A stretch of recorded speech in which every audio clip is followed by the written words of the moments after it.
అనుకోకుండా ఒక్కొక్కసారి సందర్భం వస్తుంది.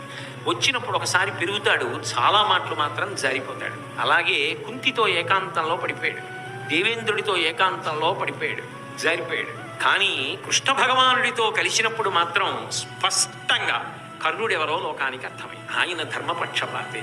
కానీ పాపం ఆయన జీవితంలో ఆయన ప్రారంధం ఏమి అంటే, అసలు ఆయన ఎలా ఉండాలని అనుకున్నాడో అలా ఉండగలిగిన అవకాశము ఆయన జీవితమునందు ఆయనకు రాలేదు. లోపలి కర్ణుడు ఒకడు, పై కర్ణుడు ఒకడు. పై కర్ణుడు నటుడు, లోపలి కర్ణుడు యథార్థ కర్ణుడు. నటుడుగా నటించిన కర్ణుడి జీవితమే లోకానికి తెలుసు, యథార్థ కర్ణుడి జీవితం లోకానికి తెలిసే అవకాశం లేదు. పరమేశ్వరుడు అలా ఉద్దీపింపజేయకపోతే, కృష్ణ భగవానుడు ఉండి కూడా భారతంలో ఒక మహాత్ముడి జీవితం వెలుగులోకి రాకపోతే బాగుండదనుకున్నాడో ఏమో. అవతల పక్షంలోకి వస్తే పట్టాభిషేకం. ఆశ చూపిన కాదనగలిగిన ప్రజ్ఞాశాలి కర్ణుడు ఒక్కడే.